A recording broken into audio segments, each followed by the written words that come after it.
The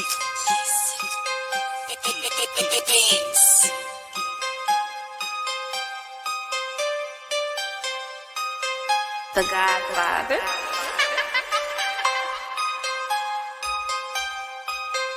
This that. This that. This that jumpin', yeah. This that jumpin', start like 23. This that jumpin', 2-4 like Kobe. This that jumpin', shoot my shot, then beat. This that jumpin', right around swung my trees. This that jumpin', start like 23. This that jumpin', 2-4 like Kobe. This that jumpin', shoot my shot, then beat. This that jumpin', right around smoking my dreams. I be ballin' in music like Kobe. I'm the greatest to ever do it, they don't know it. Straight from the streets where the shots came blowin'. I came from the bottom where they hate to see you blow. Mama always told me I'ma shine so I glow. I came from the block where I stood 10 toes. Came a long way, now I'm on the top floor.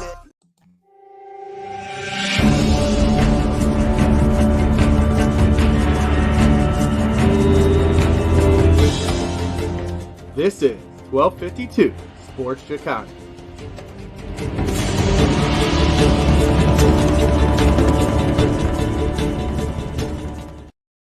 What's up, everybody, and welcome back to another episode of Turtles Take right here on 1252 Sports Chicago. Got a big show lined up for you guys. We're going to be joined at 7:15 p.m. by former Chicago Bears quarterback Mike Hohensee. Going to be a good show. We're going to talk a lot of the current Bears as well as some history there with the Bears organization with him. Going to go into the NBA playoffs a little bit later in the show and get you guys up to date on that.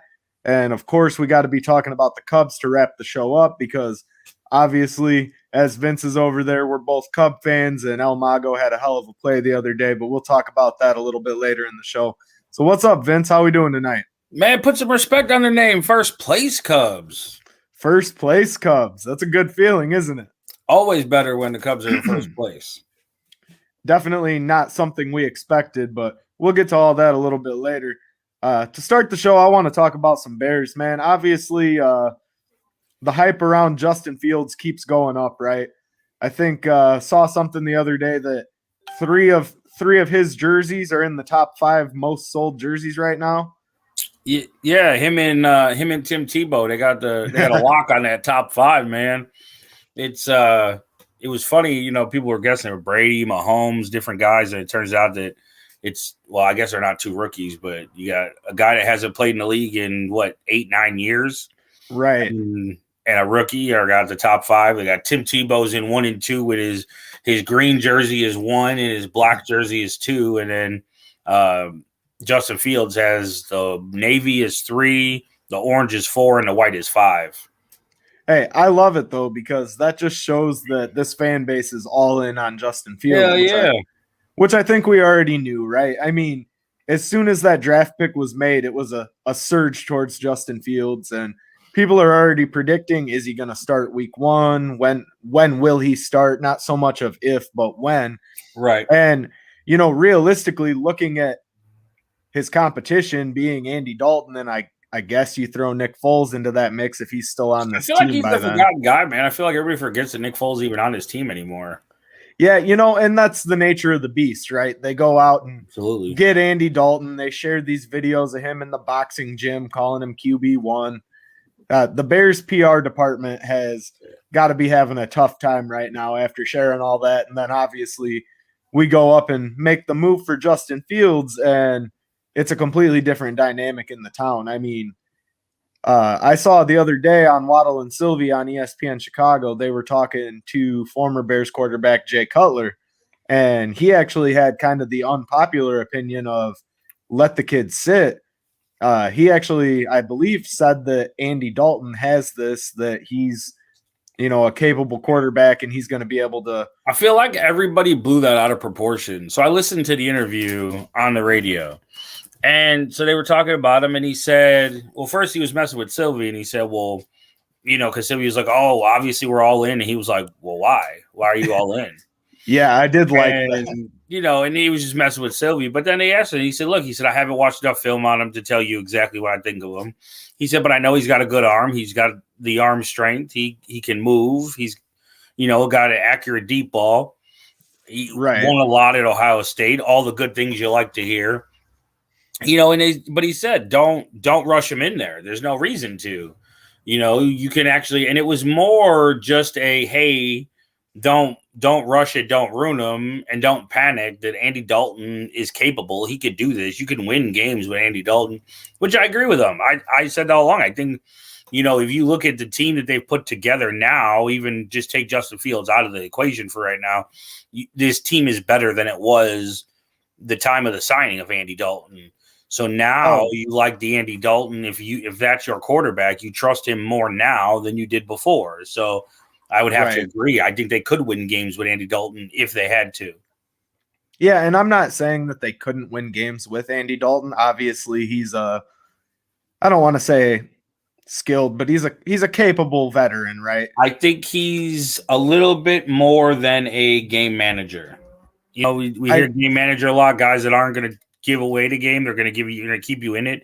I think he's a little more than that. I think he's a guy that can go win games, especially, with Allen Robinson and Darnell Mooney if he takes that next step this year. And, as much as we don't like him, and we've talked about some of his shortcomings on the show, Anthony Miller still is a capable wide receiver. He's a guy you could put out there. He could be at number 3 and number 2. You're not looking for him to be at number 1.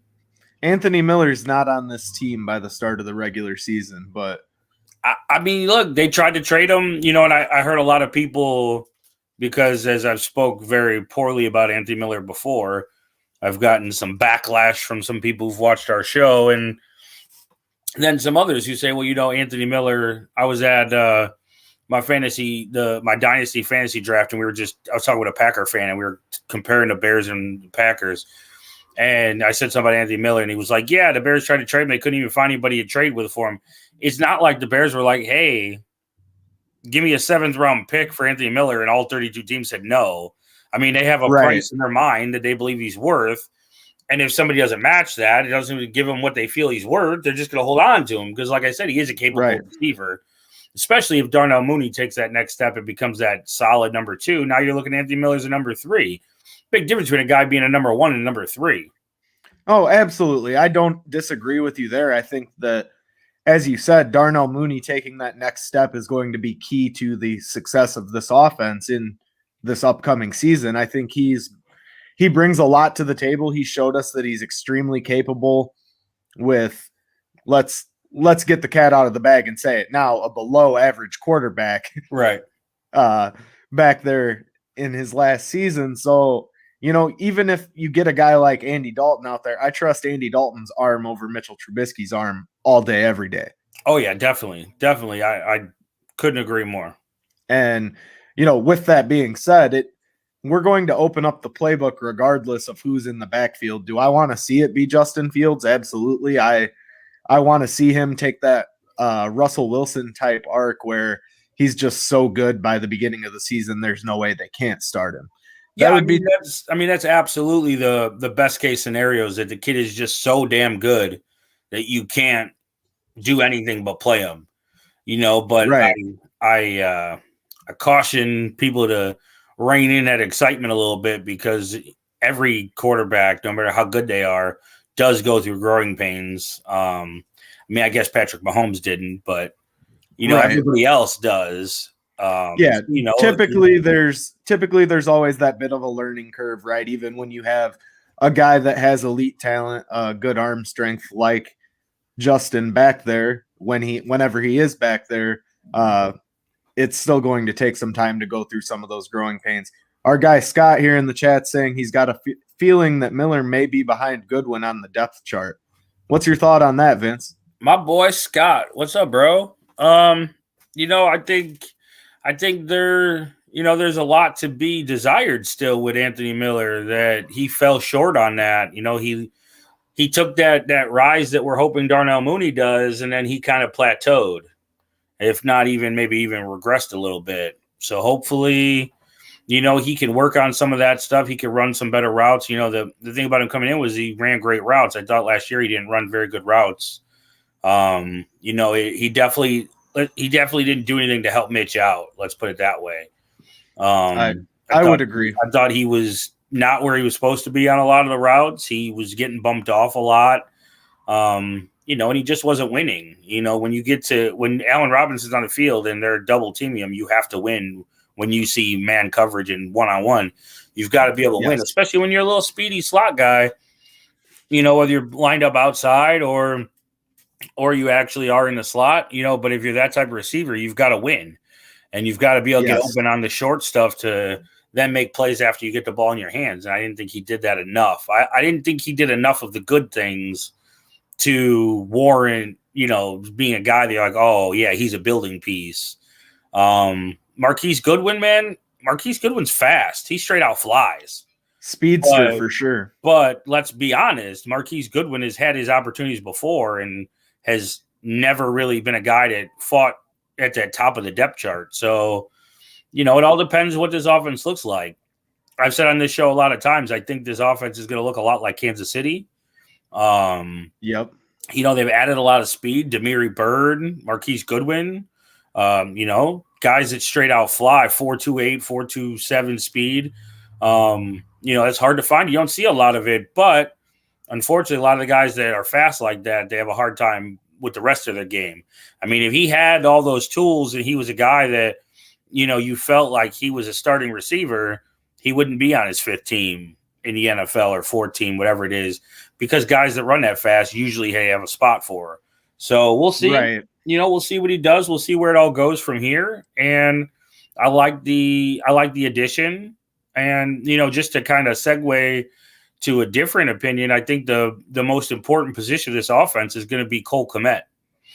You look at the Kansas City offense, other than Tyreek Hill, who is just an absolute one in a million. There is no other Tyreek Hill in the NFL.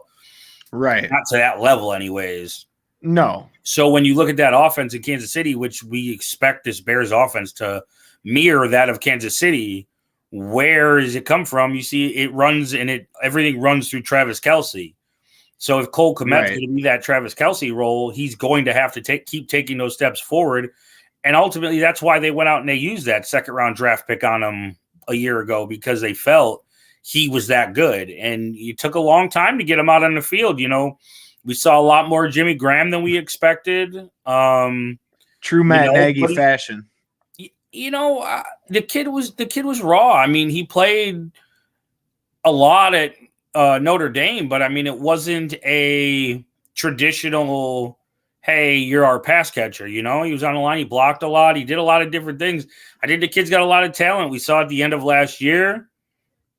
Can he keep taking those steps forward? That's what's going to determine this. If he's a guy that continues to develop, and if you talk about an offense that has Cole Kmet, Darnell Mooney, Daz Newsome, if these guys all start to develop and start to evolve together, now you've got that offense that looks scary. You got guys with speed. You got guys that can catch and get you the first down on 3rd and short, 3rd and 5. You got the possession guys. You've got the run after the catch. You got a quarterback like Justin Fields, who is a weapon with his legs as well. We talked about it a few weeks ago. The thing I like about Justin Fields is he keeps his eyes up downfield. Even when he runs, he's looking to throw the ball. We see Lamar Jackson.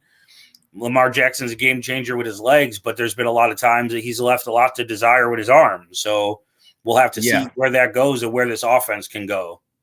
And that's one thing, with the Lamar Jackson type comparison, is that I don't see the two in the same when it comes to arm strength, and just Justin's raw ability to throw the ball is clearly superior to what we saw out of Lamar in college, in my opinion. I think you see some similarities there, but there's also some striking differences as well.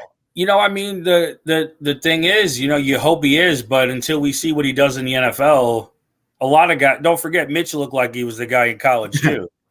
Absolutely. So we'll have to see what he gets out there. Like I said, hopefully everything is what we think it is, and he gets out there, and like you said, he looks like Russell Wilson, but that trajectory where he's so good that you can't help but put him on the field.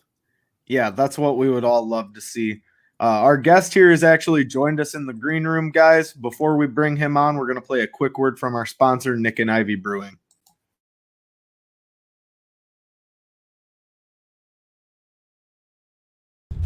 Hello, this is Paul from Nick and Ivy Brewing Company. We are located at 1026 South State Street in historic downtown Lockport, Illinois. We are very excited to be partnering up with the Fat Mike Chicago Sports Show, as well as the 1252 brand, because we are one of the few Chicagoland breweries that embrace sports and sports culture. Come in for a fresh brewed beer made right here in Lockport while catching the game of your favorite team. Stay for the live music that we have booked every weekend, or just come for a cozy atmosphere to enjoy a good conversation with a friend, loved one, or complete stranger. Nick and Ivy makes you feel right at home no matter what the occasion is. Follow us on Instagram and Facebook by searching for Nick and Ivy Brewing Company.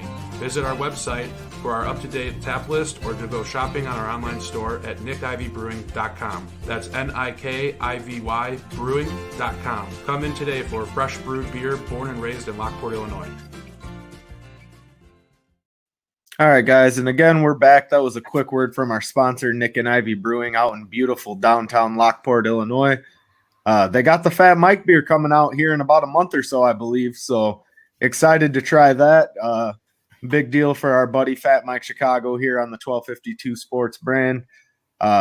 Great place if you're in the area. Be sure to stop out there and give Paul and his team a look. Great beer, great atmosphere. Beautiful downtown setting. So really great place to stop into if you guys have the chance. Now, Vince, I'm going to let you introduce our guest here since you were the one that made this interview happen. You want to go ahead and introduce our guest? We'll bring him in. Yeah, absolutely. So right now we're going to be joined by former Chicago Bear quarterback, former Arena football quarterback, and former Arena football head coach, Mike Hohensee.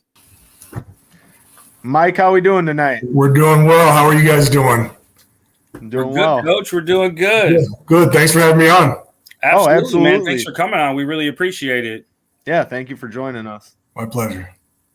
Man, I'll tell you what, I talked a couple weeks ago about we have our own little group chat with the guys from 1252, and we were talking about having you on, and right away they were like, oh, man, the strike quarterback. I got to hear all about the strike. So before we even get into anything else, can you walk us through a little bit? How did that even come into play? How did that come about? My goodness. Being the starting quarterback. Well, it started, it's funny, it's a long story. It started with, I played arena football, and we were in the off season at that time, and I was actually bartending out in Maryland, and I got home probably 3:30, 4 o'clock in the morning. You got to clean up all that kind of stuff. And there was a note. I was renting a room from a guy who was a cop, and he said, "Yeah, the Bears called. They want you to come play for them." And I'm thinking the guy's messing with me at 4 o'clock in the morning. I throw the note on the floor. I go to sleep. Right. And I get up probably about noon, and he said, "Did you get my note?" I said, "What note?" He said, "The one about the Bears." I said, "Yeah, I thought you were just joking." He said, "No, they called. They want you to come play. There's going to be a strike." Next thing you know, I'm in Chicago. That's crazy. Wow. It is crazy. Crazy. The whole, as long as I've known you, I don't think I've ever heard that story. It was just something that, everybody knew that it happened, but I think a lot of people didn't really know how it came about. When you're playing football, especially, when you're not making a ton of money, you do anything to make money just so you can keep playing football. I used to work construction. I was a bartender. I did all kinds of things just so I could keep playing football. And probably don't want to say the word that we use. We always say you're a football whore. Is how you work it, because you do everything you can to keep playing. You love the game. Right. Oh, absolutely. That's very interesting story there for sure. So what was it like initially just getting to the city of Chicago? It was awesome. It was awesome. My roommate was Sean Payton. He got kind of a big job, out down there in New Orleans right now. Yeah, I think we've heard of him. Yeah, we've heard of him once or twice. He's okay. He's doing all right. And, it was difficult because we kind of got thrown in together. Obviously we had to learn a playbook in a week and get ready to play. And, it wasn't an easy playbook. And, I wasn't sure that everyone really wanted us there. It was part of their job, so they had to be going and dealing with us. But I thought the guy that handled it the best was the head coach, Ditka. I mean, he made us feel relevant. He made us feel like pros. And if you went out there and you worked hard, you were rewarded. And, we felt like we were NFL kids. We were out there. Some of us, this was the only chance we got. Right. So, we took advantage of it. Oh, absolutely. Very cool. Just touching on that, being able to play under Coach Ditka, can you tell us a little bit what he was actually like? Oh, man, he was, in my opinion, the smartest guy in the room, no matter what room he was in. I thought he was one of those coaches that could have taken over anybody's meeting and probably done it better than they were doing it. Wow. From my viewpoint anyway. He was, I played for my dad when I grew up. So, I was used to being coached hard.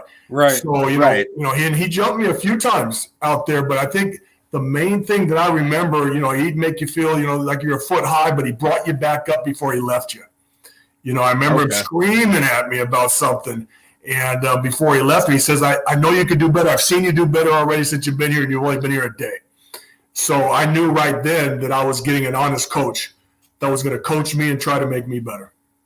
Oh, absolutely. And that's all you can ask for at the end of the day. I mean, obviously, a lot of guys have commented on Ditka's style and said, he's a little bit rough at times, but it's good to hear you say that, he would kind of break you down, but he'd build you back up at the same time. That's exactly what you want to see in a coach. And well, I think he didn't know us.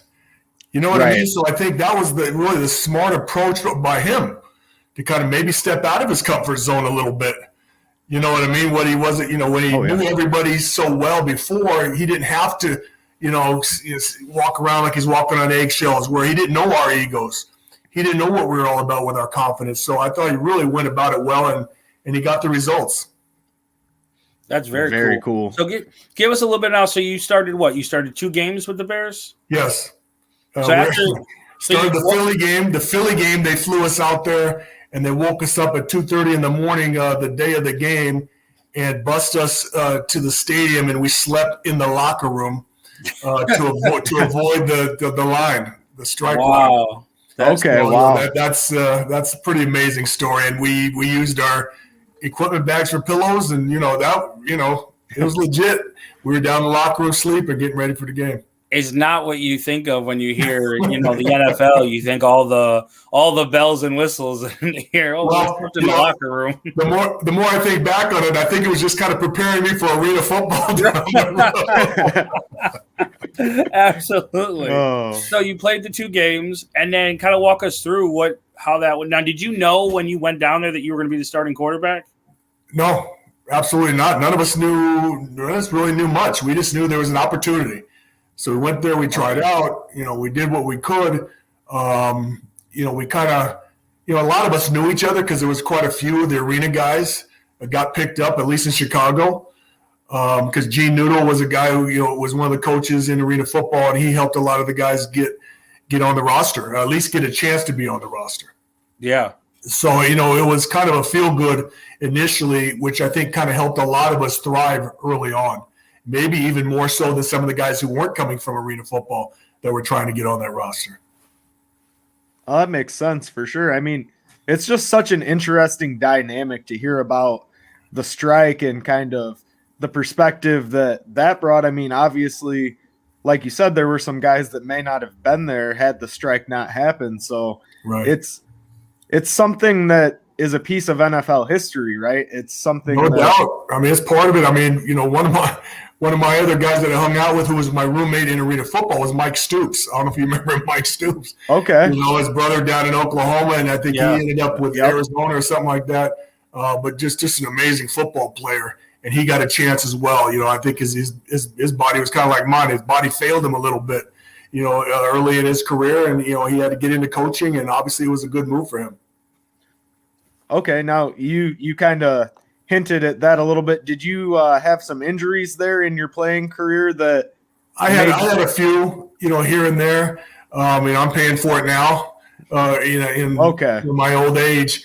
But yeah, I had a few injuries, but I played for a long time and played with a lot of injuries as well. So if you look at a lot of pictures, you'll see knee braces and things like that. I had a broken wrist, a fractured sternum, a couple knee deals going on. I had a real bad ankle going into one of the Arena League games. I had a neck injury at the end of my career in arena football. So, yeah, I had my share. There's no doubt about it. But I think it gave me an appreciation for when I was a coach and my players got hurt or they had something go wrong. I think I had the capacity to be, to feel for them a little bit and to understand where they were coming from and understand the anxiety they had. They were going to lose a job, a paycheck. And was this the end of their career that they thought was just getting going? So it kind of gave me a perspective that I think helped me become, and some people have called me a player's coach, which I don't care. We all tried to win no matter what. Players coach, whatever it is. We tried to win football games. But I cared about the players. I didn't let them know how much I cared all the time because I wanted them to fear for their job a little bit. And hopefully, be a little closer to the assistants and people like that. I was a young head coach. At one point, I was 28 years old, coaching kids that were older than me. Wow. And I had to take a stand somewhere and not let people take advantage of me because I was a young kid. And, some of these guys I had played with, they were my teammates at one point. So I had to take a stand somewhere, and that's kind of the approach I took early on. Yeah, I mean, it's just such a wild dynamic, the whole – not to go backwards, but the whole playing, like you said, you come there, you got to try out, then you got to learn the playbook in a week. And then how much added pressure was there because you guys knew that any day the strike could be over? And we really didn't think about it. We didn't think about it. We didn't talk about it. Okay. Especially as players, the coaches brought it up every once in a while. We're still here, you know what I mean? Type of thing, the next week. And, right. But again, if you would have stepped into our meeting, you wouldn't have known we weren't the real dudes. You know what I mean? That we were the spare bears. We were being taught as if we were the bears, and we took that approach. We took notes. We went out and worked our tails off, and we prepared just as hard. And the thing is, some of those, maybe a few of those guys stuck. Most of us didn't, but it's a big highlight in our life, and it's something we look back on fondly. Yeah, I mean, no matter what whether it's you or any of those other guys, I mean, you guys were in the NFL, you're professional football players. I mean, there's such a few percentage of people that could say that they made it to professional at that level of any sport, let alone such a tough sport like football. Yeah, and, the thing is, we were in Chicago. Chicago loved us. They saw what we did on the field and the effort that we put out, and that's what Chicago wants. They want those fighters, man. And you get a bunch of kids from arena football that are making $200 a week. You have some scrappers out there. And that knew the work already, because a lot of those kids had to play two ways in arena football. Mm-hmm. So they went there with a great work ethic. And probably my fondest story was the day I walked away from the Bears. I was walking out of the building, and the other Bears were coming into the building. Wow. And I'm walking out. I wasn't going to make eye contact with nobody. I'm going to go find my rental car and go. And but I heard a voice. It was Walter Payton, and he butchered my name. Okay, but he said, he yelled it out there, and I turned around. He said, "You were good." So there's a guy, one of the best that's ever done it, that recognized that he paid attention too. And maybe not one of those guys that would have come out and told everybody how proud he was of everybody, but I think he was proud of how we represented ourselves wearing the uniform. Very cool to hear. That's amazing. I mean, to think, not just anybody, but Walter Payton, like you said, the best to ever do it. And, the irony of that is he was the first original owner of the Chicago Rush. He had the team, and then he found out he was ill, and then he sold it. But he was the initial guy that brought arena football to Chicago. Really? There's a lot of irony going on in the whole thing. Yeah, absolutely. So you played the two games. You're after you leave the Bears. Where did you go from there? Went back to arena football and got into coaching. I was a young coach. I was an assistant coach back in I think it was '89. Me and George Brancato was the head coach. I was the assistant coach. He coached the line. I coordinated the offense, defense, and special team. It was just the two of us, but I knew the game. I was in it for 2 years. I paid attention. My dad was a coach, so, I knew it was something that I wanted to do. And we had a blast. And then the next year I became a head coach, and, really the rest is history. Moved around a little bit. My wife and I we're going on 29 years of marriage. and we've moved 17 times. Wow. So, 17 thank times. God, she's a hospice nurse. Thank God, she's been able to get a job wherever we went. But, she's been my partner in life, man. She's awesome. She's been my biggest fan, my supporter, and couldn't have done any of this without her. So then when did you become, what year was it you became the head coach in Chicago? And how did it bring you to Chicago? It's funny. I was trying to become the coach. There was the New York Knights. I think were going to have a team, and then I think they were going to fold before they were going to start up again. It was very volatile those first years, and got a call from the owner, and I was out in New York, and he said, "Can I talk to you about possibly coming out to Chicago?" And I knew nothing about Chicago having a team, any of that.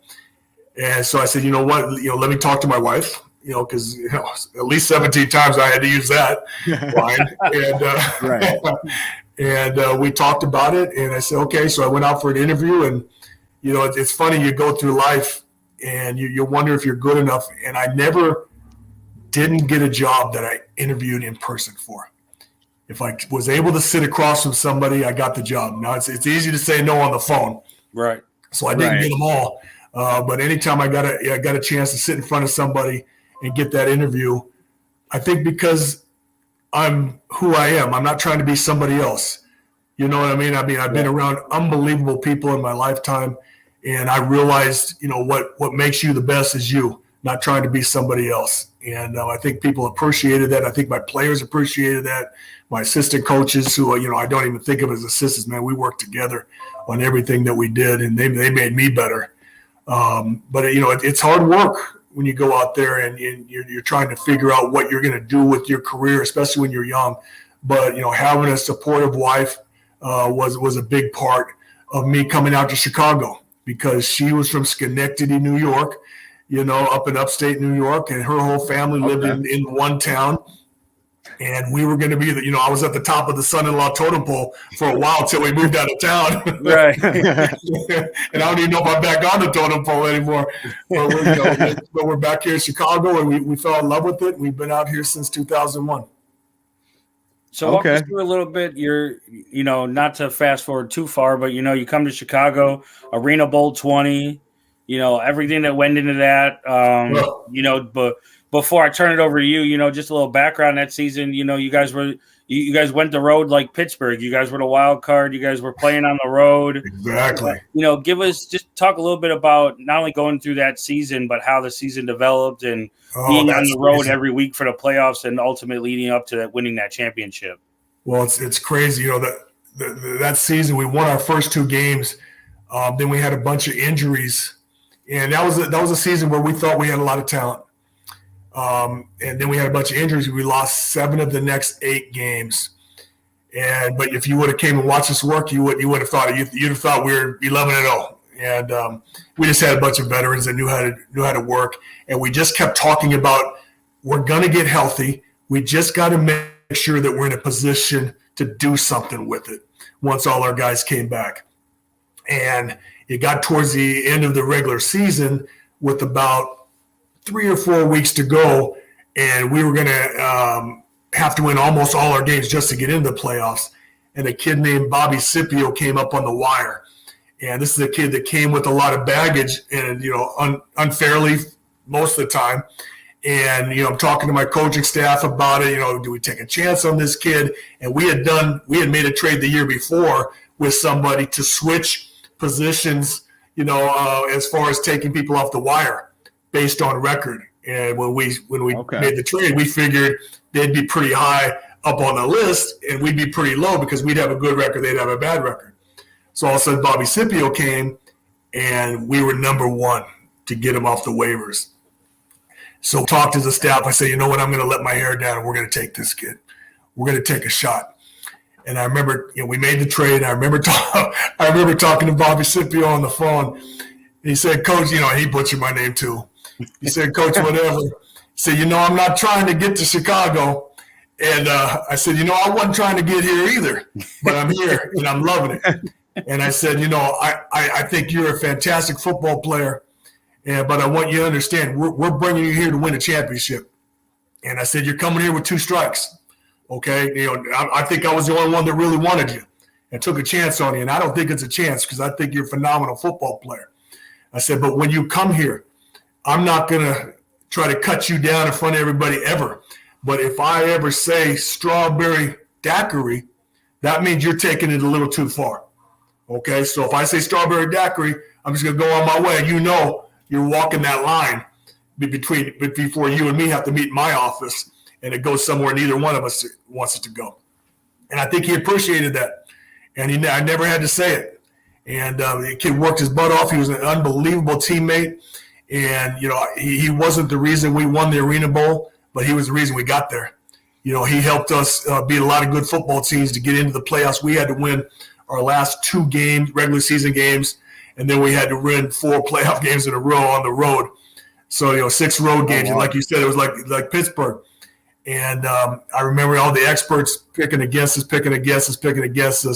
till we got to that week before the Arena Bowl, and then there were some believers. And, we played extremely well. We had a quarterback named Matt Durazio, who was a journeyman on other teams in the Arena Football League, a starter sometimes, not a starter. And I just loved the way the guy competed.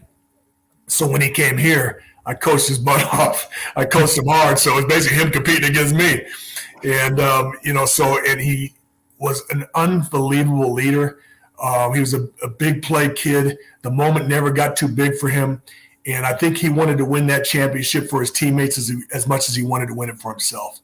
And I think Matt Durazio was probably the biggest reason we won that Arena Bowl, just because of the way he bonded that team. He was funny. He was smart. He was talented. And he didn't have that big ego because he didn't come from a big ego. He was happy to be there.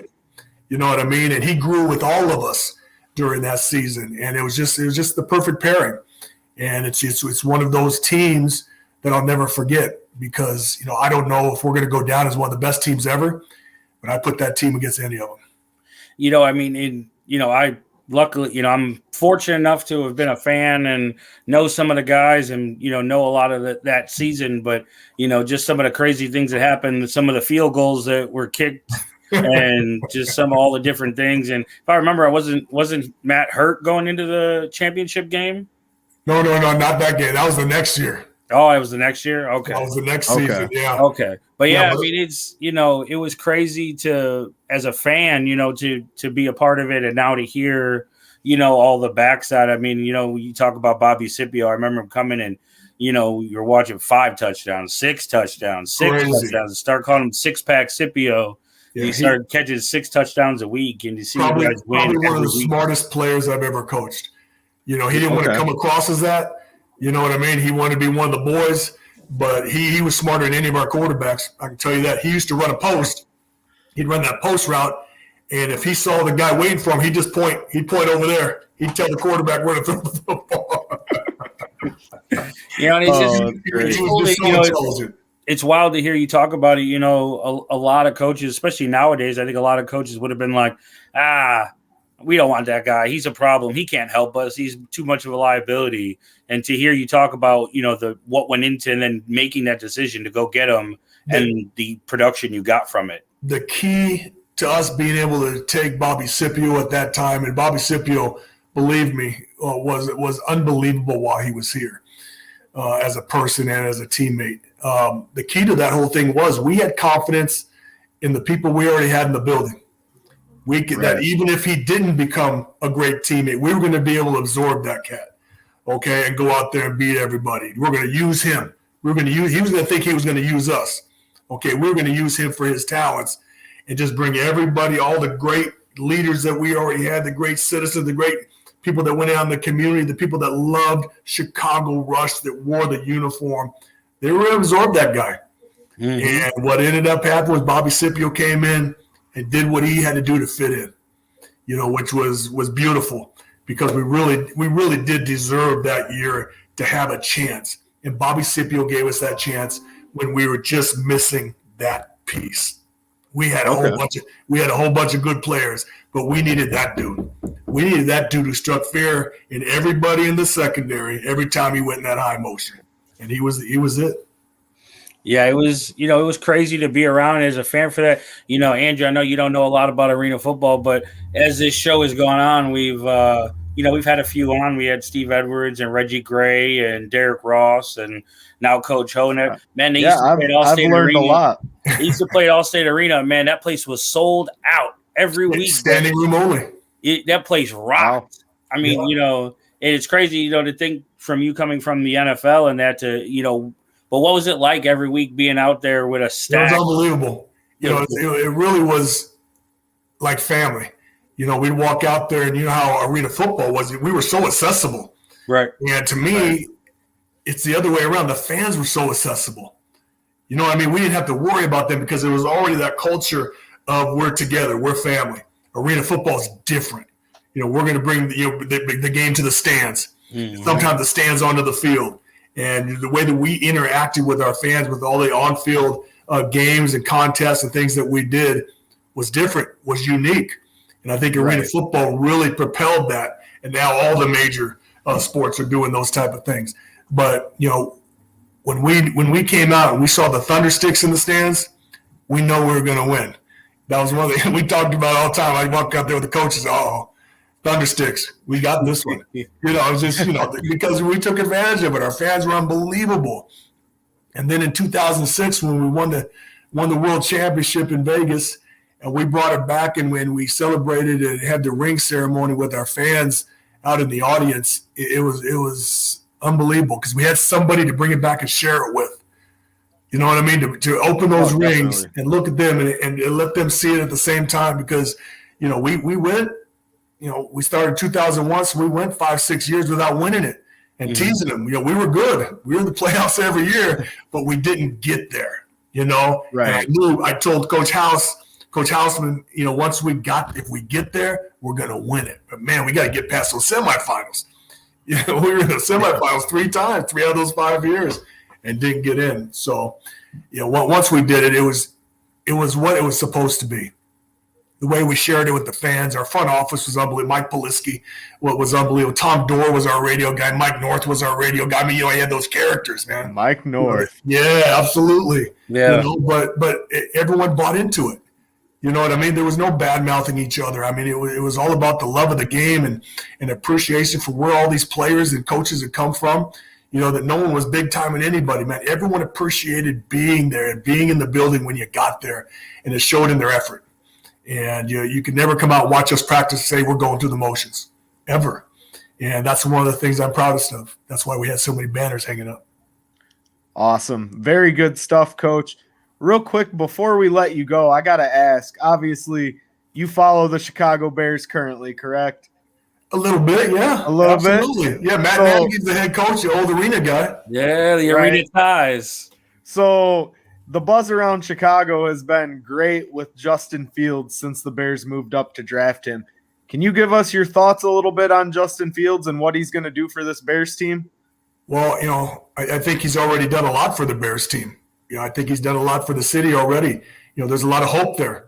This ain't just another kid they picked up later. This is a first-round draft pick that should have probably been taken even earlier, in my opinion. Yeah. This kid's extremely talented. He's tough as nails.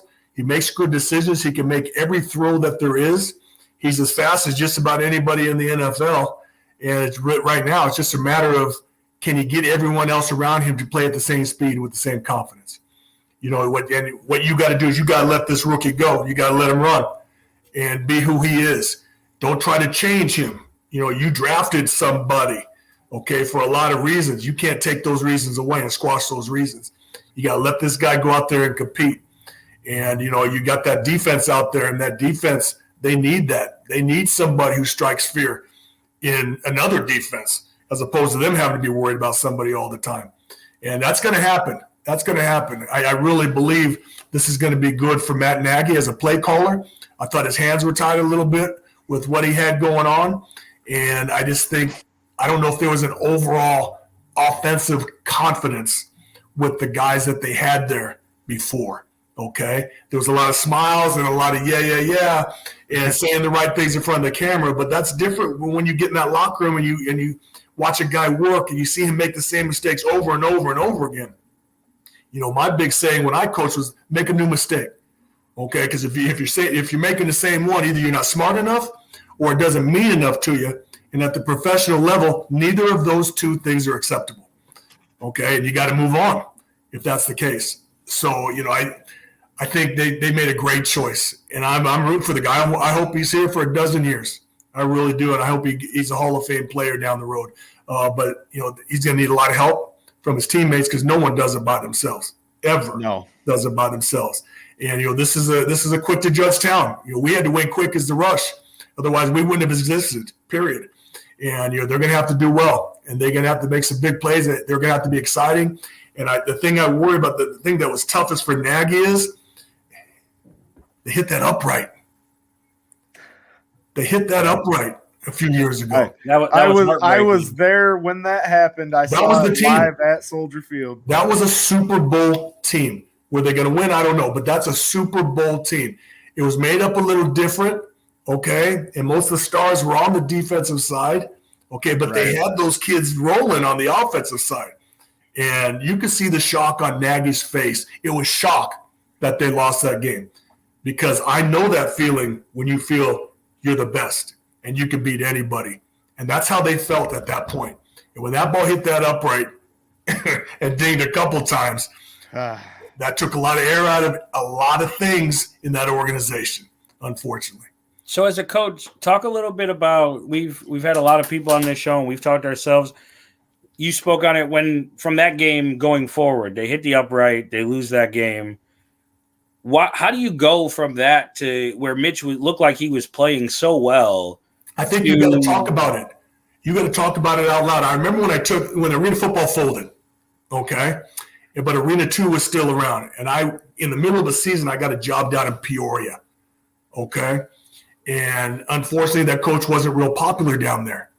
And all I heard was the talk about him, I was like, I was getting sick of the talk. So in my first speech to the team, at the end of it, I said, I'm going to give you one word to say about the old coach. And then I don't want to hear another word. And I went to each guy, and they said what they had to say. And I said, that's it. If I hear anything about this coach again, I'm going to cut you because we're about moving forward. We can't be harping on what was. You know, otherwise the complaints and everything that you're complaining about, you, okay? He's not here anymore.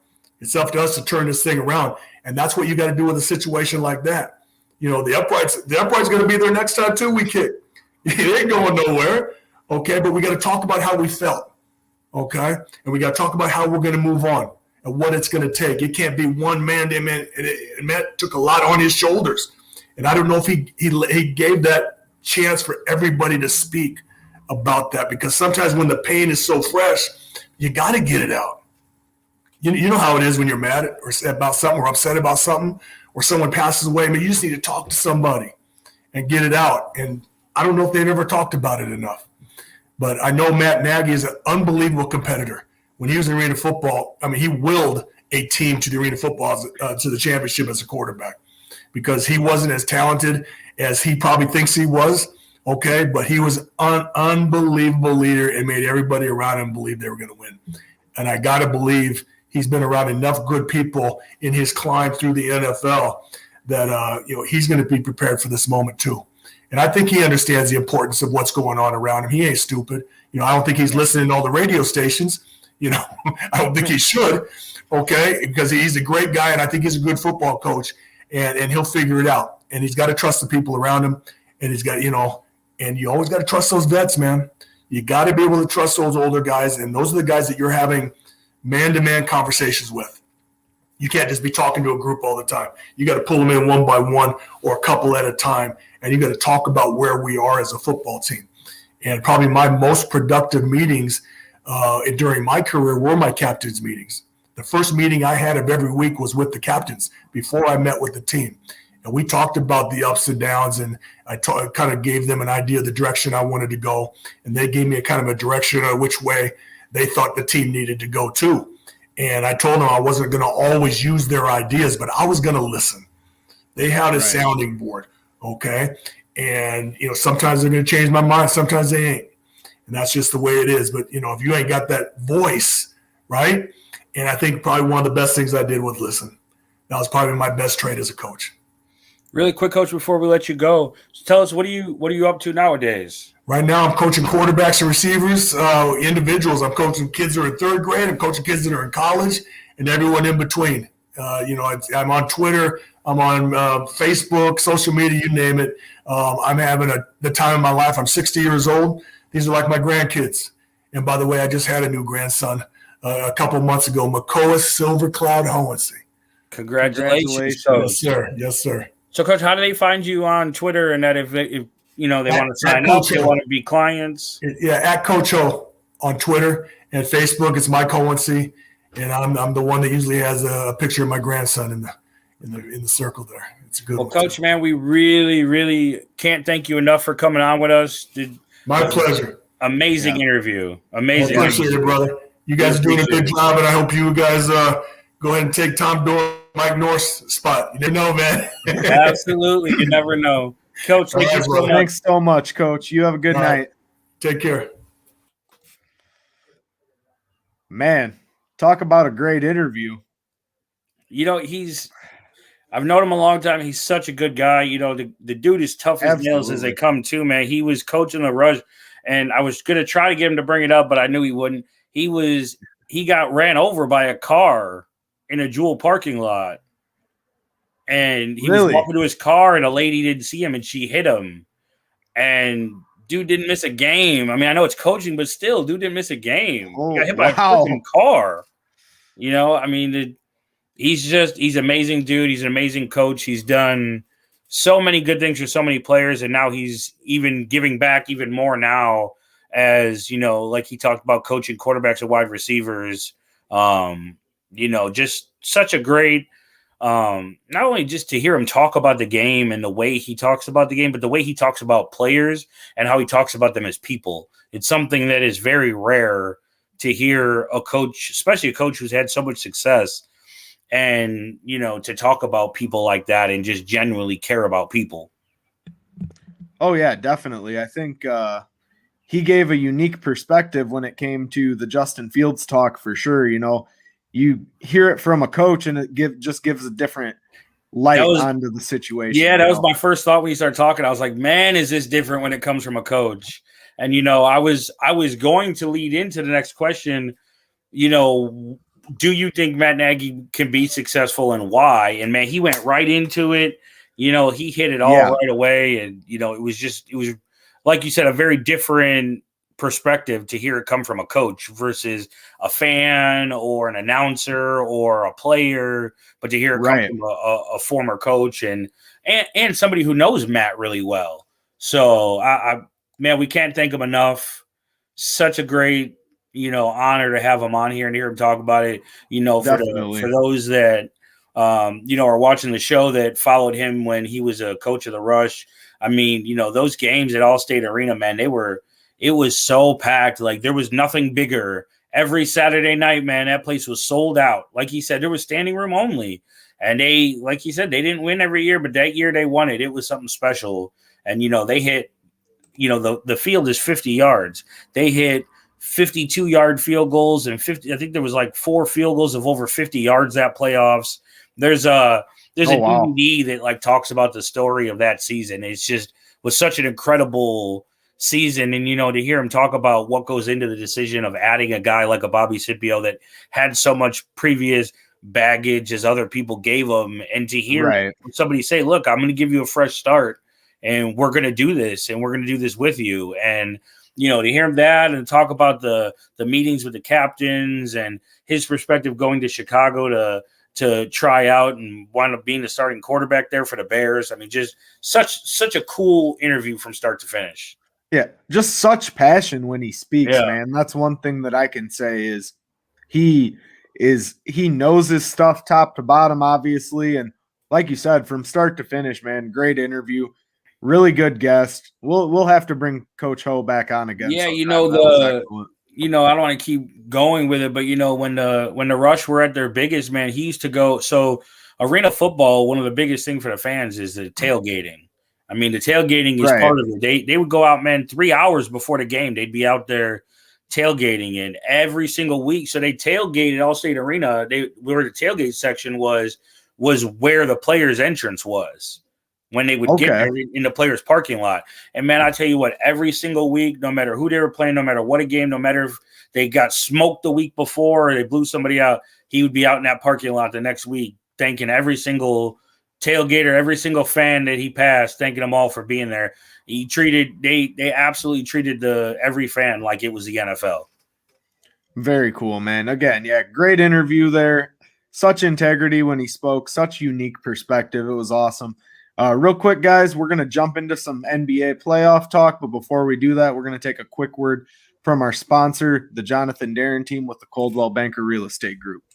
Hi, I'm Jonathan Darren, licensed real estate broker with Coldwell Banker Real Estate Group in Homer Glen. Are you looking to buy or sell? Have you been disappointed in the past? The Jonathan Darren team with Coldwell Banker Real Estate Group focuses on providing you with a concierge level of service during the process of buying or selling. We are a service-oriented team with a fresh and professional approach to selling real estate. Our goal is to combine knowledge, skills, and passion to exceed our clients' expectations, and most of all, we truly care. We are a knowledgeable real estate team focused on offering expertise and innovative solutions for our clients. The Jonathan Darren team has 5 full-service real estate brokers and a dedicated full-time marketer servicing all of Chicagoland. We will customize a detailed plan around your timeline for a sale, purchase, investment, estate, or other needs. Real estate transactions can be stressful, but don't need to be. Let us handle it for you. Visit our website, homesbyjdt.com, or call 708-308-1938 today. Expect better in real estate. Choose the Jonathan Darren team.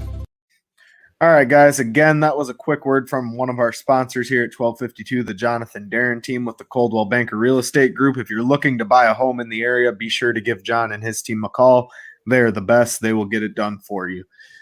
With that being said, Vince, man, we had a lot of football talk here to start the first hour of the show, but we got a lot of other stuff going on here in the world of sports, not so much in Chicago because, as we know, the Bulls didn't make the playoffs, unfortunately, but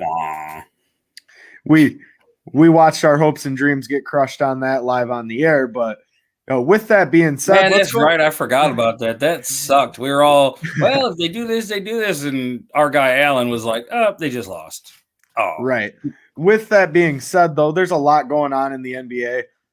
For some, the NBA playoffs are an exciting time for a lot of reasons. I mean, you get to see the top tier competition be played out game in and game out, and that's something that we all like to see is the highest competition level at every sport. So with that being said, man, what has been your biggest takeaway from how these playoffs have unfolded thus far, Vince? Can I get off my soapbox just for like just a little bit right before I go into answering that question?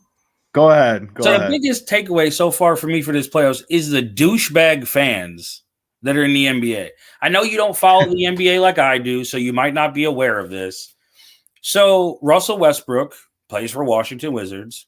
I am aware of that. Okay, so they were playing at Philadelphia. I think it was game 2. They were playing in Philadelphia. And a fan dumped their popcorn on Russell Westbrook. I saw that. Okay, so that's bad. Not nearly as bad as the other 2 instances. You had, sorry for my puppy. You had Trae Young from the Atlanta Hawks. Great, promising young player. They're playing the New York Knicks.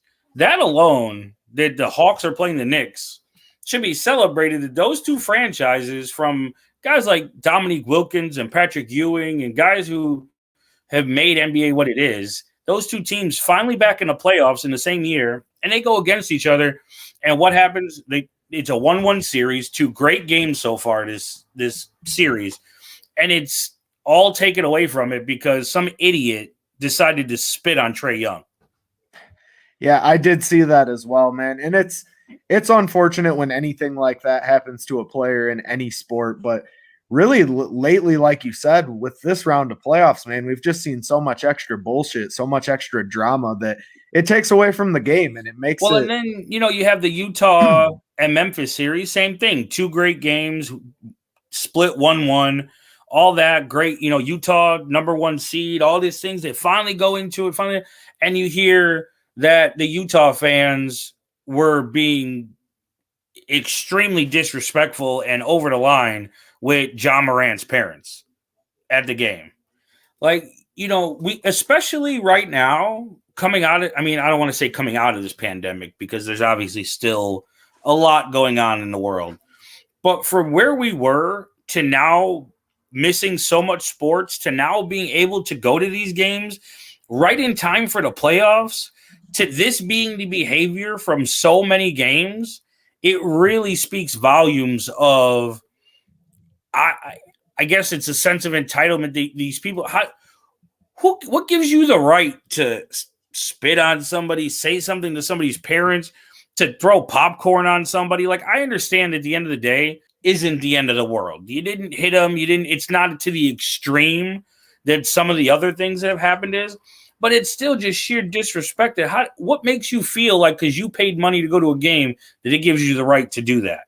Oh, It just absolutely appalls me. I can't, and to see it in 3 separate series in the very first round, when you finally get to go back to games, is just absolutely, our guy Angelo said it best. It's disgusting how entitled people feel. To feel that they have the right to do something like that is absolutely appalling. So I'm sorry I took us down that bad path. I had to get that off my chest. It's been bothering me all week. No, I understand and I completely agree. I mean, as you said, we're just getting back to a sense of normalcy here. Right. After, 1.5 years. And, our guy Angelo's saying it right here. People suck. We should be better. We're giving this. I'm the consumer, so I get what I want. Going to a game is a privilege. Absolutely, right. Going to a game is a privilege. It's not a right, and you need to treat it as such. I mean, I don't want to keep going down this road, but my God, people, let's do better as human beings. That's all I got to say about that. Absolutely. Really. So now to get back to your original question, the biggest takeaway for me so far for this playoffs, it has to be 2 things. One, man, the Milwaukee Bucks look like they're on a mission, boy. They going out there. Giannis is playing out of his mind. You see why they went out and got Drew Holiday, because he makes that team better. It's very rarely do you get to see from one year to the next compared to where you were. But they literally lost in 5 games to the Miami Heat, practically the same exact team that they're playing right now, where they're up 3-0. So that, and then, man, I know you're not a fan. I know a lot of people aren't fans, but man, the Lakers, boy, they flipped that switch. It's tough to stay with them. Anthony Davis last night, 34 and 12. LeBron, 25. I mean, these guys, when 2 guys, they absolutely take over the game. And when you've got a guy like Anthony Davis who really can do it all, he can play in the paint, he can shoot from the outside, he could pass the ball, he could dribble the ball. And you see some of these pieces that the Lakers went out and got this year, whether it's Montrezl Harrell or Andre Drummond or Wesley Matthews, Dennis Schroeder, a lot of these guys that over the course of the year, you're like, man, these guys just aren't that good. But they don't have to be, because Anthony Davis and LeBron James are so damn good that when they're on, the rest of the team only has to be on every now and then. A wide open 3 for Caruso or Caldwell Pope or a defensive play by Andre Drummond. It doesn't take much to get the game out of hand real quick. So for me, I think the overall takeaway has to be how just dangerous the Lakers are when they're on. Okay, and I don't disagree with you there. I do have to highlight this. Our guy Angelo saying LaFlop James. LeBron James, man. If you're listening to this, which I know you're probably not going to. Don't go on a tangent. Don't go. But get out of here with that flopping bullshit. I'm not ringing it in for 1 minute. You don't even get touched by a man, and you flop on the floor for a solid minute and 20 seconds. That is unacceptable, dude. I don't care who you are. That's just ridiculous. You're more of an actor than a basketball player at that time. And any and all respect that I had for LeBron James in the GOAT argument went out the fucking window in that moment. When I saw him hit the court. I tried to tiptoe around that without you getting too excited. No, I tried to focus on how good Anthony Davis was. I know you did, and I appreciate it, but it needs to be said, man. You got baseball players getting hit in the face with 90-mile-an-hour fastballs who are getting back up and into the game. quicker than a guy who doesn't even get touched and flops on the hardwood. Switching That's basketball in 2021. Switching directions. How about Chris Paul, man? Every single season, this dude gets to the playoffs, he gets hurt. It's like there's something in his body that this time of season or this time of year, it's just like, you know what, it's time for me to shut down. Now he's got the shoulder injury. You see it's bothering him. He was dribbling yesterday with one arm pinned against his chest. Like, I mean, the dude just isn't right. I feel without Chris Paul, I don't think they got a shot to slow down the Lakers. I agree with you there. I mean, obviously, Chris Paul's getting up there in age. He's played a lot of basketball in the NBA, and those things do take a toll on you. I mean, he does put it a lot on the line in the season to keep that team competitive. And then as it gets to the playoffs, when you're playing 80 plus games in a year, that takes a toll on the body. So I get what you're saying. It does suck because I really did want to see Chris Paul succeed just because I think he deserves it. And I think he deserves to be that centerpiece for a team before he's done. But man, with this last injury, I don't see it happening. I want to touch real quick though. I got your kind of highlight of the playoffs so far.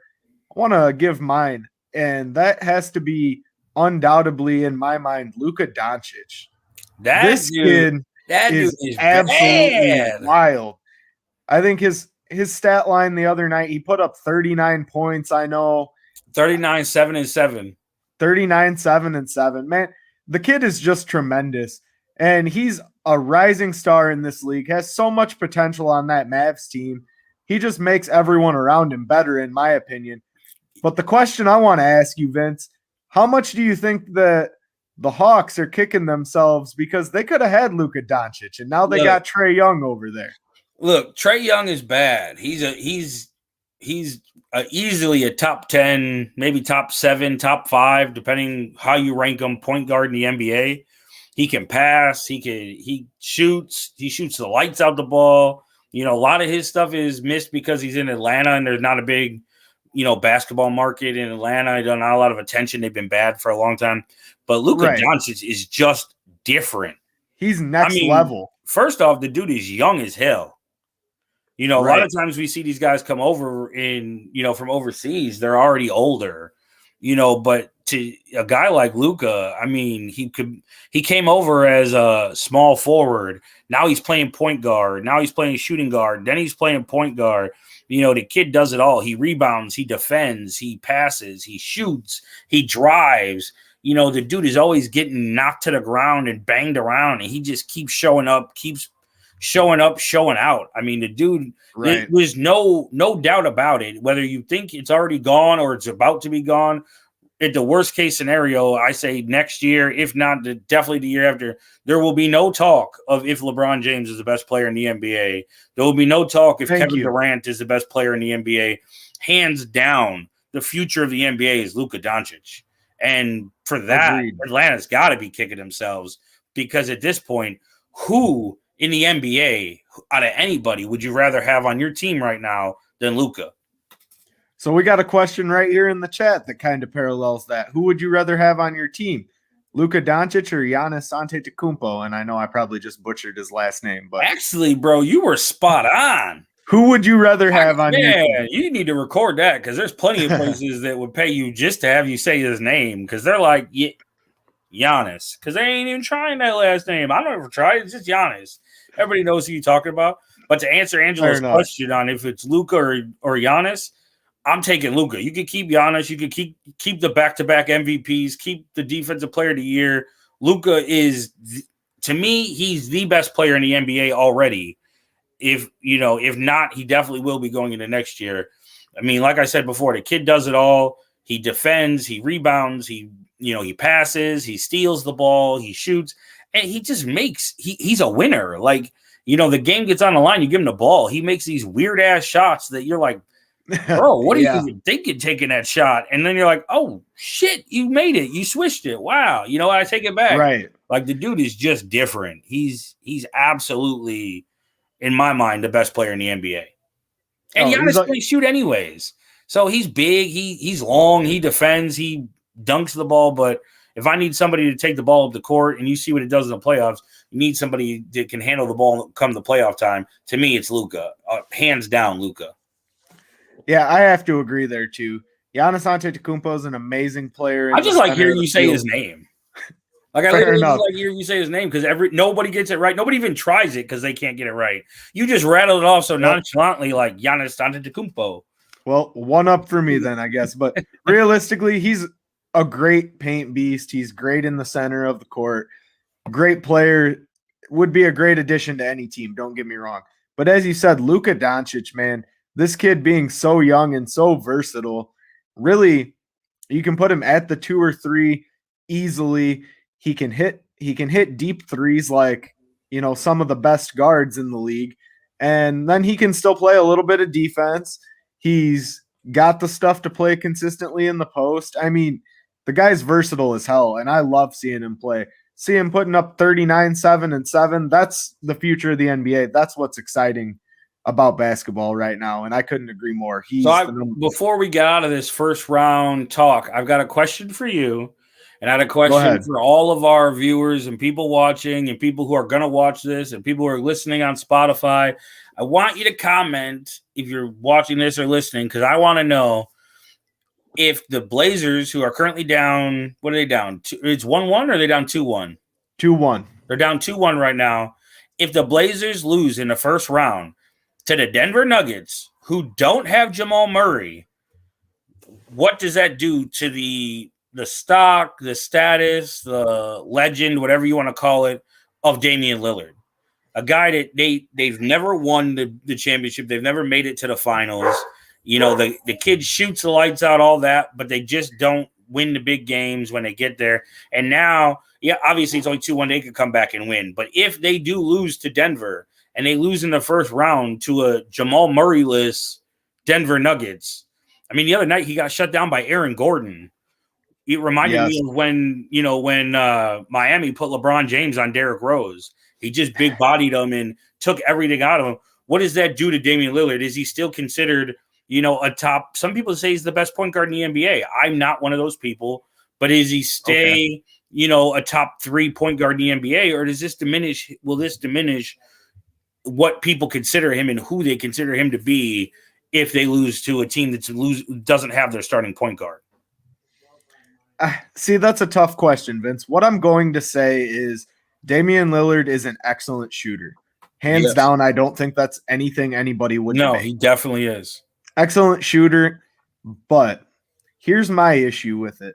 It's almost I don't want to make a comparison in the players, but the situations when I say this. Mm-hmm. It's almost a similar situation to what you had with James Harden when he was on the Houston Rockets, in the sense that you've got a guy that's lights out at the guard position, can hit the deep three, can run it up the middle of the court, no issues, knows how to pass well enough to get the job done. But at the end of the day, what are you doing to your team to bring them up to that next level to make them win?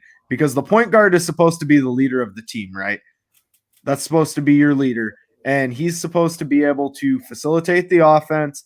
And really what that comes down to is bringing guys around you up to your level. There's a saying, either you bring people up to your level or they bring you down to theirs. And it's kind of that mentality a little bit when it comes to Dame Lillard's quote unquote legacy. I don't know if we want to say legacy, but his career trajectory that I was looking for.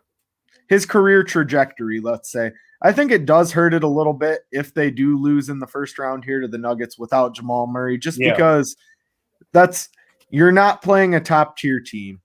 And if you are quote unquote wanting to be a top tier team, then you need to get better. The team itself needs to be better. I compare it to, because a lot of people compare him to Steph Curry. Look at Steph Curry this year. He had no Klay Thompson. He had James Wiseman, who had a horrible rookie season. Kelly Oubre, halfway through the year, he hadn't made anything but a dunk. He had a lot of problems there in Golden State, but you see Steph Curry go on a absolute historic run in production with really not much around him. I mean, you've got Andrew Wiggins, who has been moved off of every team he's been on.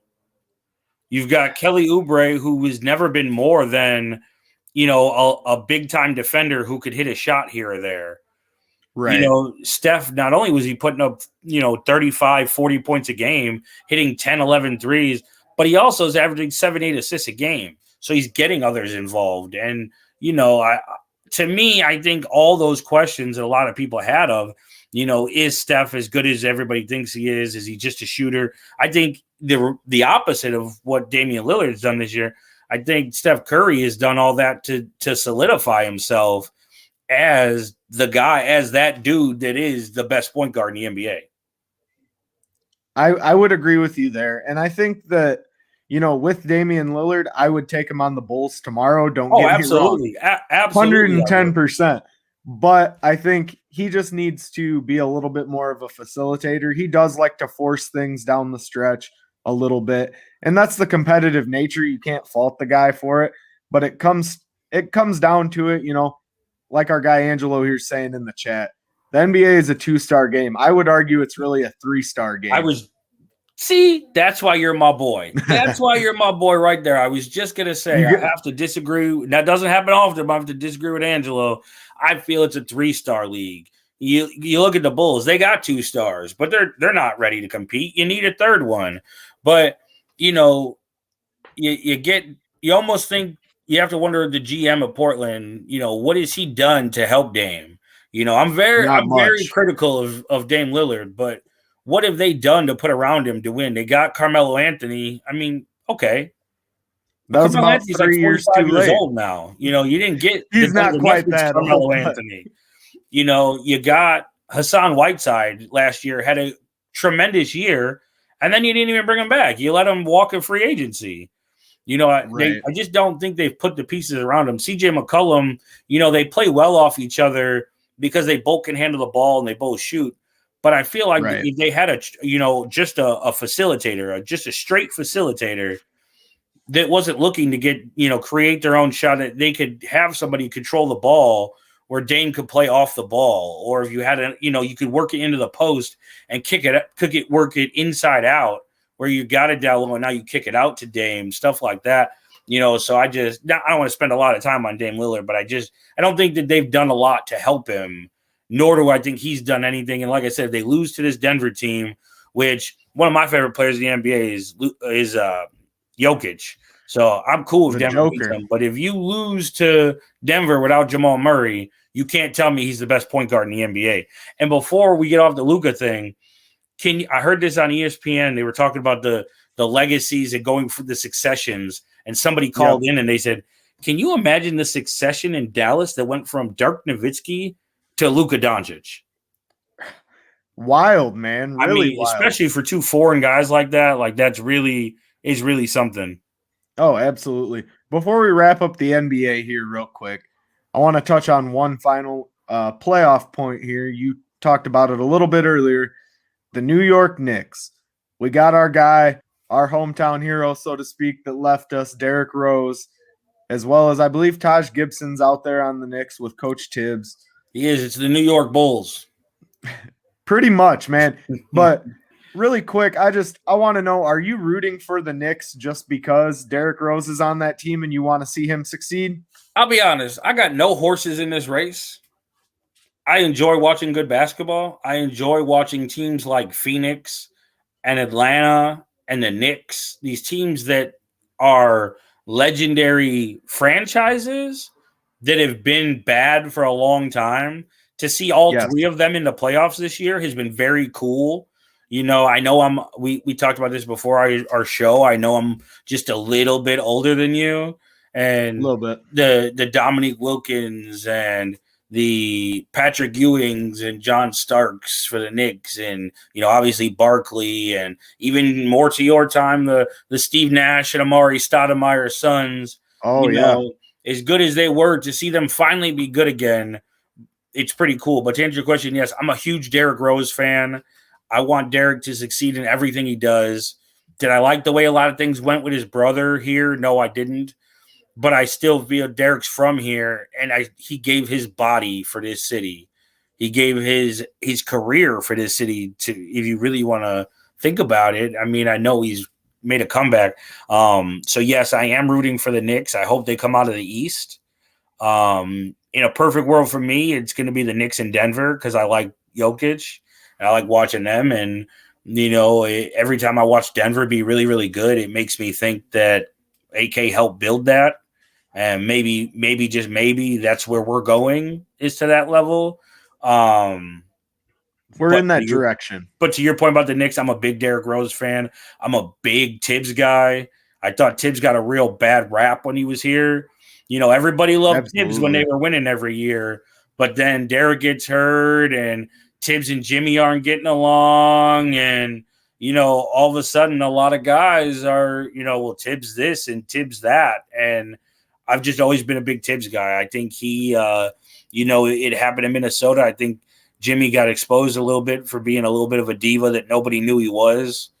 I think Tibbs is a hell of a coach, and you see what he's doing with this New York Knicks team. He took a guy like Julius Randle, who everybody said, man, he's was the first round pick with the Lakers. I think he was third overall, something like that. Yep, third overall. He just never turned out to be anything, and now you see him as the centerpiece of this Knicks team. It reminds me, and obviously they're not to that level. Maybe they will make a run in this playoffs, but it reminds me of the Dirk Nowitzki Dallas Mavericks that took out Miami. It was a one-star team. Obviously, Julius Randle isn't even to that level yet of stardom, but then it speaks even more volume that you have no stars on this team. Yeah, you think of Derrick Rose and some of these guys as stars, but not superstars in the NBA. Right. But to see what they're doing just out of sheer drive and just wanting to win is pretty fun to watch.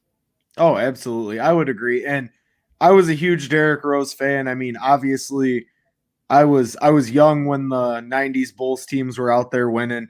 I was fortunate enough to get to see, and really understand the second three-peat there. But then when the Bulls were making their playoff run there with Derrick Rose and they're playing the Celtics in that heartbreaking series, that's when I fell in love with basketball again. And I will always have a special place in my mind for Derrick Rose because he did lay his body out for the city of Chicago, and I wish him nothing but the best in his career. Absolutely. Real quick, guys, before we wrap things up here, we've got a quick Cubs bite to talk about when we come back, but we're going to take a quick word from the White Oak Farm venue. Honey, will you marry me? Yes, yes, yes! Let's get out of here. Come to Indiana's premier venue. Come to the farm. Come see all the wildlife. Come to White Oak Farm Venue in Michigan City, Indiana. Come to our 80-acre sanctuary right off I-94 in Michigan City, Indiana. Come see all we have to offer from 2 brand new Amish-built barns with climate control. Come see the ponds with beautiful waterfall, meadows and wildflowers, and so much more. Come see our secluded venue. After you enter our private road, you'll be in your own world away from it all, with outdoor ceremony spaces, wood-fired pizza ovens, and lots of fresh air. Come enjoy Northwest Indiana's premier wedding venue, where you gather with your family and friends. Stretch your legs and enjoy the most memorable day of your life. Visit White Oak Farm Venue at whiteoakfarmvenue.com or on Facebook/Instagram.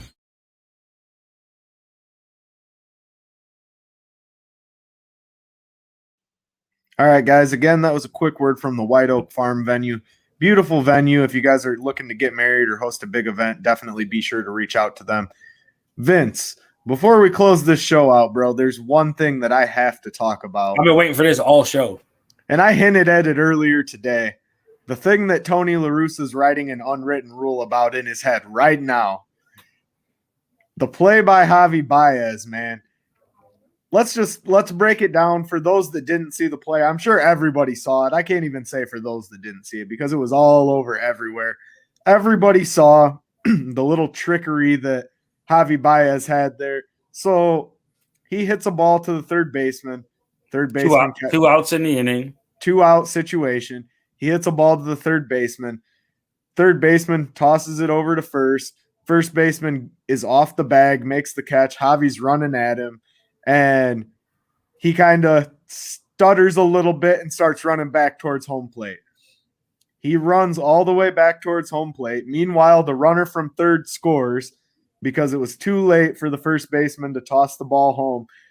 And then Javi turns around and sprints to first, makes it to first. There's a botched throw, ends up getting up and running all the way to second base. That's once in a lifetime type generational play right there that you're never going to see that again. But just the energy, the perspective that brought to that game, oh my God, man. I mean, night and day. That game was not very exciting up until that point, and you saw it electrified the whole dugout. It brought the Cubs team up, rallied them. Just a phenomenal play. But what were your thoughts on that, Vince? So, first off, I didn't realize how many people it affected and how many people really were excited by it until just right now when you started talking about it. And I thought back in my head that not only did I wear Chicago Cubs today to work, but 4 other people did as well. And I'm going to just go on a limb and say that that's directly in response to Javi Baez and his play. You know, I shared it on Facebook as soon as I saw it because I was at work yesterday when it happened, so I didn't see it live. So I share it, and my beautiful fiance Melissa has played softball her whole life. She's a big baseball fan. The first thing she said to me was, "Is that even legal? Can he get in a pickle between home and first?" Absolutely can. And I said, you know what? I think you'd never seen it before because all the first baseman had to do was put his foot on the bag. Step on first. I get it. He came off the base to tag Javi. But when Javi started running to home, just turn and step on the base. But then it goes farther than that. When you've now run Javi all the way back to home, and the runner comes running in from third, and you realize you're not going to get him out, just turn and go back to first and step on first, and that run doesn't count. Because it's still a force at first. So even though the run crossed the plate, you still just have to step on first, and none of it matters anyways. But that then to compound it by turning and throwing the ball in the dirt and I know you're a first baseman or a catcher, you're just, oh my God, what's going on? But to then throw the ball into right field, which then the right fielder threw it to third base. Yes. I mean, which allowed Javi to get to second. Obviously, it's hard to say it was a smart play by Javi because honestly, there's so many things that they could have done to not allow it to be good for the Cubs. But when you see the things he's done, scoring from first on hits, just what he does, the thought process at all to even run towards home, just to distract them long enough that then all you have to do is throw the ball to home. As great as a play as you want to call it for Javi, it was that dumb of a play by Pittsburgh. And it shows you why Pittsburgh is so bad. All you have to do is step on first. I help coach 12U softball. We tell them all the time the play is at first. It's common knowledge. The ground ball comes to you, the throw comes to you, turn and step on first base. You have one job as a first baseman. And he did none of it. None of it. And it shows why the Pittsburgh Pirates are as trash as they are. Yeah, and as much as I love it as a Cub fan, I can't give Javi credit for it because it was so bad by Pittsburgh that it's that bad you can't even say anything good about it. Yeah, I agree. I'm in the same boat there. I mean, it was a wild, I don't want to say trick play. It's not a trick play. It was a wild play, but it was wild because the Pirates didn't make the right decision. Right. Like you said, catch the ball, turn and step on the bag. The inning's over. Right. There was already 2 outs. I don't even know why he ran after him. And it's situational baseball, and that's the instinct. I mean, you said you highlighted on it that the play's always at first. That's 90% of the time. That's the case in Major League Baseball. It's a force out situation. You should have been taught this from a youth age. I mean, that's a trash play by that second because I don't know if you saw what I just put up on our screen. I think it was the best comment we've ever gotten on this show or on any 1252 show for that at all. Our guy Angelo thinks that the three of us should go coach the Pirates. I'm telling you, I'm going to one-up him. The three of us should go play for the Pittsburgh Pirates. Because I promise you, if I'm playing first base, I'm stepping on the bag. Right. You're not wrong. You are not wrong at all. Oh my God, man. It was great on Javi's part. His IQ is very insane. I mean, but realistically, turn around, step on the bag, the fucking inning's over. What are you doing? Right. You made yourself let's really be honest. You made yourself look like an ass all over national television because that was the number one play on Sports Center. And not just him, the first baseman, the catcher, the second baseman, the right fielder, the shortstop, all of them. Half of your team looked like dumbasses for an entire play. It looked like a little kid's snowball fight. Exactly. So as great as it was to see Javi pull something out of nothing there, man, know your baseball fundamentals. Know your 101s. No, you know what? In the word of our guy Tibbs, do your job. Absolutely. Man, Vince, it's been a great show. We got a lot of talking. Great guest with Coach Ho. Great talk with NBA, and nice to wrap it up there with a little bit of a bright spot with the first place Cubs. Yeah, right. The first place Cubs. So, I mean, if nothing else, it's cool to say the first place Cubs. We might not be able to say it for long, but hey, we can say it right now. Let's say it. Exactly. Absolutely. So, I want to thank all of our sponsors here. None of this would be possible without you guys. So we appreciate you. We appreciate you viewers for jumping in the chat with us tonight and being interactive. It's been a great show. Looking forward to doing it again next week. Y'all have a good night.